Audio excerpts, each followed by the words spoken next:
اندر اور تاریخ اسلام پر نظر رکھنے سے، اور جن کو اللہ تبارک و تعالیٰ اپنا انعام خاص فرمائے، ان کو یہ بات ازہر من الشمس کی طرح سے ہے کہ رب العالمین کی طرف سے بندوں کو اللہ تعالیٰ نے 1.25 لاکھ نبیوں کو عطا کیا، اور پھر سب سے آخر میں جہاں کے مالک میرے آقا محمد رسول اللہ صلی اللہ علیہ وسلم کو عطا کیا، اور مزید انعام کا معاملہ فرمانے کے لیے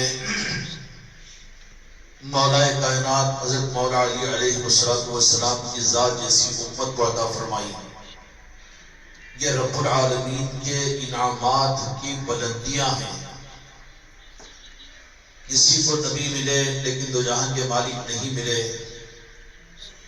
تو وہ اپنی مرضی کے اعتبار سے کم قرار دیا جائے گا۔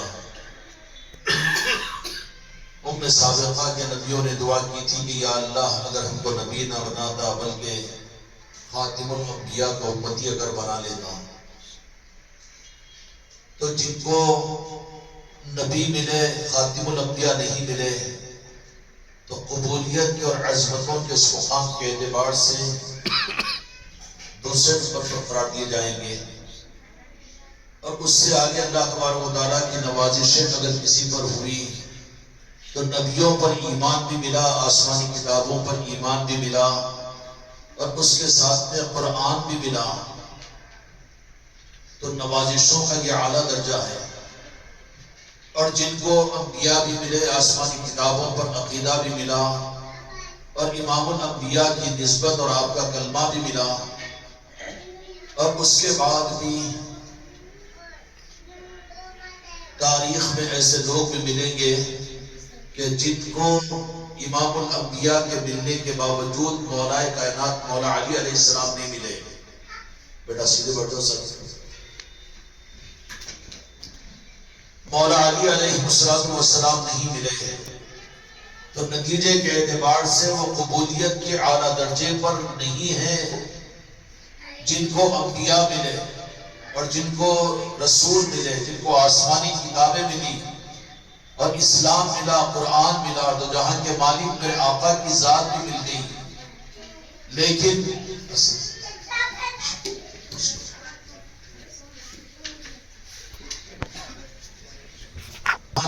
میرے آقا کی نسبت نصیب نہیں ہوئی، مرتبے اور رتبے کے اعتبار سے اس مقام پر نہیں ہے جن کو دو جہاں کے مالک میرے آقا کی نسبت حاصل ہوگی۔ نبیوں نے التجا کی تھی کہ نبوت کے ساتھ اگر یا نبوت کے بغیر بھی اگر اس امت کے ہونے کا شرف اگر مل جائے تو اللہ سے التجا کی تھی، اس کی دلیل ہے یہ۔ لیکن اس کے بعد بھی مقامات اور درجات کے اعتبار سے کہ جن کو انبیاء پر ایمان ملا اور آسمانی کتابوں پر بھی ایمان ملا اور امام الانبیاء بھی مل گئے، کلمہ بھی انہی کا پڑھا۔ تاریخ اسلام پر آپ اچھی طرح سے سمجھ جائیں گے کہ منافقین بھی پورا کلمہ پڑھتے تھے، یزیدی بھی پورا کلمہ پڑھتے تھے، اور قیامت تک آنے والے محروم اور گمراہ بھی پورا کلمہ پڑھیں گے۔ کلمے کی صورت میں تو دو جہاں کے مالک میرے آقا کی نسبت ان کو ملی بھی ہوگی، لیکن پھر بھی مصدقہ نسبت اور وہ مقام اور وہ عظمت نہیں ملے گی رب کی بارگاہ کی قبولیت میں، کہ سب کچھ ملنے کے ساتھ میں مولا کائنات مولا علی علیہ السلام اگر نہ ملے ہوں۔ سمجھ میں آگی نہ؟ یہ وہ چیزیں ہیں کہ جس کو اگر سمجھنے کی اگر کوشش کرو تو ایمان کا لطف آئے گا۔ اللہ تبارک و تعالیٰ وہ سچی طلب ہمارے آپ کے اندر پیدا فرمائے۔ اس اشارے کو یہیں پر چھوڑتا ہوں کہ یزیدیوں کو سب ملا تھا لیکن مولا علی علیہ السلام کی ذات نہیں ملی تھی، عظمت اور تعظیم اور محبت اور تقدس نہیں ملا تھا۔ قرآن بھی تھا، انبیاء پر ایمان بھی تھا، آسمانی کتابیں بھی تھی، اور تو جہاں کے مالک میرے آقا کا کلمہ بھی تھا، بلکہ صحبت بھی ملی تھی، اور سر کی نظروں سے انہوں نے دیکھا بھی تھا میرے آقا کو، اور مدینے کے ماحول میں رہا بھی تھا۔ لیکن مولا کائنات مولا علی علیہ السلام کو جو دو جہاں کے مالک میرے آقا نے امت کو اپنی طرف سے عطا کیا، رب نے کتابوں کو، رسولوں کو، نبیوں کو دیا، اور سب سے آخر میں اللہ تعالیٰ کی طرف سے عطا کا دروازہ بڑا اگر کھل گیا ہو تو پھر اللہ نے آخری صورت کے اندر میں امام الانبیاء کو عطا فرما دیا. اب امام الانبیاء کے بعد میں رب کی بارگاہ کے اندر بندوں کے حق میں اس سے بڑا کوئی انعام ہو ہی نہیں سکتا. لیکن جن کو تو جہاں کے مالک میرے آقا کا کلمہ بھی مل گیا، لیکن پھر بھی تاریخ اس بات کو ثابت کرتی ہے کوئی یہ وجدانی بات نہیں ہے، کوئی مسلک اور جماعت کی بات نہیں ہے، طنز و تنقید کی اور تفریقے کی بات نہیں ہے. جن کو میرے آقا کا کلمہ ملا لیکن وہ بھی اس مقام پر نہیں پہنچ سکے کہ جن کو مولا کائنات مولا علی علیہ السلام کی ذات نہیں ملی. سمجھ میں آگی؟ اب آخری درجے کے اندر میں خدا پاک کی طرف سے سند کی صورت میں اللہ تبارک و تعالیٰ کا قرآن مجید کے اندر میں ارشاد ہے لَإِن شَكَرْتُمْ لَأَزِيدَنَّكُمْ وَلَئِن كَفَرْتُمْ إِنَّ عَذَابِي لَشَدِيدٌ کہ ہمارے انعامات کی اگر قدر ہوگی تو ہم انعامات میں اضافہ کریں گے. یہ اضافے کا سلسلہ چلتے ہوئے مولا کائنات تک پہنچتا ہے. ایمان کی سند کہ مولا علی علیہ السلام کی ذات کے بارے میں میرے آقا نے ارشاد فرما دیا کہ منافقین علی سے محبت نہیں کریں گے. یہ مومن کی اور مسلمان کی اور منافقوں کی پہچان ہے. جہاں علی ہے وہاں نفاق نہیں ہوگا، یہ سند. لیکن اس کے آگے بھی رب کی بارگاہ میں اگر معلوم کرے کہ مولا کی ذات بھی مل جائے، مولا کائنات کی نسبت بھی مل جائے، تو پھر بھی اور کوئی ایک چیز رہتی ہے یا رب العالمین آپ کے خزانے میں کہ جن کے ملنے پر جن کو نصیب ہو جائے وہ دنیا میں اور آخرت میں کسی اور چیز کی طلب کا کرنا شاید کہ ان کے ناقدری میں شمار ہوگا. ہاں اور ایک بات بھی ہے اللہ کے خزانے کی کہ تو جہاں کے مالک کے ساتھ مولا علی علیہ السلام کی نسبت بھی اور آپ کی عظمت بھی اور من کنت مولا فہذا علی المولا، اس دولت کو اپنے پاس لینے کے بعد بھی ایک دولت کو اللہ تبارک و تعالیٰ نے اپنے محبوب کے صدقے میں اس امت کو قیامت تک عطا کرنے کے لیے، اور یہ دولت صرف ان مخصوص بندوں کو ملتی ہے کہ جن کو اللہ تبارک و تعالیٰ اس زمانے میں اپنا دوست بنا لیتا ہے اور بہت زیادہ شفقت کرتا ہے اور بہت زیادہ نواز دیتا ہے. تو آخری درجے کے اندر میں جو دولت ملتی ہے وہ دولت کیا ہے کہ جس کو اللہ تبارک و تعالیٰ نے چھپائے رکھا ہے اور جن کو عفت اور پردے کا پیکر کہتا ہے اور جن کو اللہ تبارک و تعالیٰ نے انبیاء پر بھی ظاہر نہیں کیا، اور پھر اللہ تبارک و تعالیٰ نے اس ذات مقدسہ کو اللہ تبارک و تعالیٰ نے مخصوص تو چھپائے رکھا ہے. ہزاروں حجابات کے اندر میں سید کائنات کی ذات ہے، وہ سید کائنات کی ذات ہے، سیدہ کی ذات ہے، سیدہ فاطمہ الزہرا سلام اللہ علیہا. یہ وہ ذات ہے جو رب کا نظام یہ ہے کہ جن کو اپنا اور اپنے محبوب کا بناتے ہیں انہی کو کچھ نہ کچھ سیدہ کی عظمت کا ادراک اور عقیدہ عطا کرتے ہیں. ورنہ تو یہ چون اور چرا اور درائی کے حوث کے اندر میں کہہ دے گا کہ وہ پردے کی خاتون ہے، نام نہیں لینا چاہیے. ارے تو خاتون سمجھا ہے کہ بہت عقیدہ خراب ہے تیرا. سید کائنات ہے، ہماری لاکھوں مائیں قربان ہیں اس سیدہ کے اوپر. کس کو کہہ رہا ہے کہ زبان سے کہہ رہا ہے؟ ایک مولوی سے ہم نے یہ بات سنی تو ہمارا تو خون کھول لیا کہ سیدہ کو کس لیول پر نعوذ باللہ رہا، ایسو ہی سے تو بچانے کے لیے خدا نے چھپا کے رکھا ہے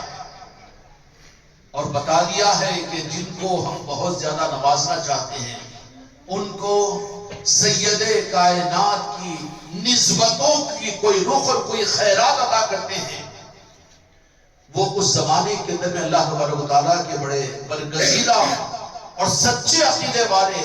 اور عقیدے میں خدا کی قسم اس کے بعد میں کوئی قسم نہیں رہے گی. وہ سید کائنات جو رب سب سے آخر میں دیتا ہے یہ سید کائنات کے ساتھ، اور یہ رب راس عطا کرتا ہے سید کائنات کا یہ دولت. اس کے لیے احادیث کا سہارا قرآن مجید کا بے شک وہ راستے ہیں، لیکن ذات سید کائنات الشہزادی مصطفیٰ سیدہ فاطمہ الزہرا سلام اللہ علیہا ان کے ساتھ عظمتیں ان کے در کا بھکاری سمجھنا اور ان کی محبتوں کا حاصل کرنا اور دل اور عقیدے کے ساتھ ان کی نسبتوں کا لینا، یہ خدا کی قسم خدا کی سب سے بڑی دولت ہے۔ سب کچھ بھی مل جائے لیکن خطرات تاریخ میں ایسے ملتے ہیں کہ سیدہ کائنات کی چوکھٹ پر وہ پھسل گئے اور پھسلتے رہیں گے، لیکن جن کو ماں کی ممتا سے زیادہ سیدہ کے ساتھ میں نسبت ہو جائے، خدا کی قسم سید کائنات فاطمہ الزہرا سلام اللہ علیہا اپنی نگاہ کرم سے دنیا کیا چیز ہے آخرت کے اندر میں ہے۔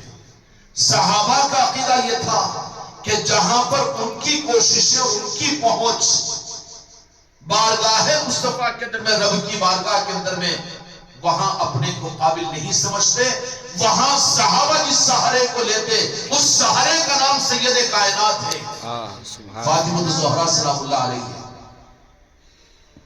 کتنے واقعات ملتے ہیں کہ عمر بن الخطاب، سید ابوبکر صدیق رضی اللہ عنہ مدینے کے ماحول میں ایک مرتبہ احادیث کی مشہور کتابوں کے اندر میں یہ واقعہ موجود ہے، علماء سے معلوم کر لیجئے کہ 3 دن تک تو جہاں کے مالک میرے آقا مسجد نبی کے اندر میں تشریف لا رہے ہیں